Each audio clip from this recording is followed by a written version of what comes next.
হলদিবাড়ি তথা উত্তরবঙ্গের ঐতিহ্যবাহী হলদিবাড়ি হুজুর সাহেবের 81তম ইকরামিয়া ইসালে সোয়াব তথা হুজুর সাহেবের মেলা শুরু হতে আর মাত্র কয়েকটা দিন বাকি।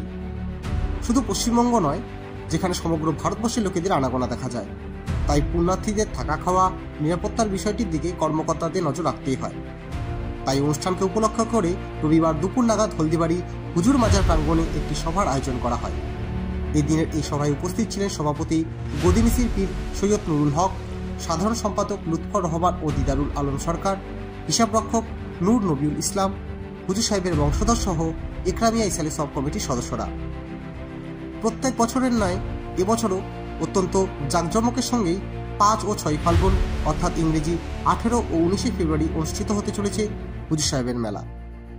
এদিনের এই সভা সম্পর্কে কি জানালেন ইকরামিয়া ইসালে সব কমিটির সদস্যরা, চলুন শুনে নেওয়া যাক। দেশবাসীকে এটাই বার্তা দিব, আমাদের দরবারে সকলে আমরা মিলেমিশে কাজ করি, সবাই শান্তিভাবে এবছরও অনুষ্ঠানটা হবে। বারবার বলছি, আবারও বলছি, আমাদের এখানে কোনো সমস্যা নেই। আমাদের সরকার আমাদের পাশে আছেন, সকলেই আমাদের শৃঙ্খলাবদ্ধভাবে কমিটির সকল সদস্য ইসালে সব যেমন চালায়, সরকার পারমিশন দেবে, ইনশাল্লাহ আমরা সেইভাবেই চালাবো, এটা আমরা আশা করি। এবার আমাদের 20-25 লক্ষ লোক ইকরামিয়া ইসালে সবে আসবে, এটা আমরা আশা করছি। আজকে হলদিবাড়ি হুজুর সাহেবের দরবারের ইকরামিয়া ইসালে সব কমিটির পক্ষ থেকে এবারে 81তম ইকরামিয়া ইসালে সব উদযাপন উপলক্ষে প্রথম প্রস্তুতি সভা হলো।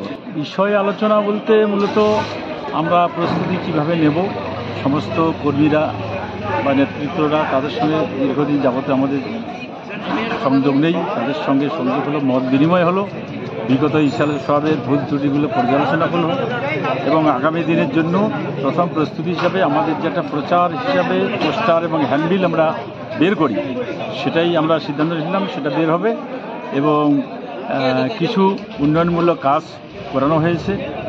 আমাদের দানঘর যেখানে তার সম্প্রসারণের কাজ শেষের দিকে প্রায়, এবং পরিবেশকে শান্তি রাখার জন্য অক্সিজেন প্রত্যেকটা মানুষের পাওয়ার জন্য আমরা ক্ষুদ্রতম প্রয়াস একটা নিয়েছি, যেটা গত জুন মাসে একটা 75টা বৃক্ষরোপণ আমরা করেছি, খুব ভালোভাবে করেছি, সুরক্ষার ব্যবস্থা করেছি। আর এটা আমাদের উন্নয়নমূলক কাজের একটা অংশ।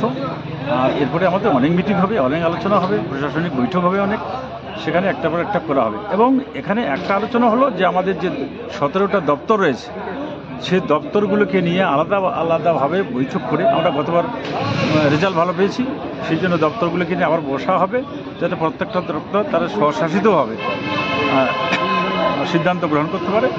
লুৎফর রহমান, জেনারেল সেক্রেটারি, ইকরামিয়া ইসালে সব কমিটি। আপনারা দেখছেন নর্থ বেঙ্গল সমাচার, উত্তরের বার্তা, সত্যের পথে।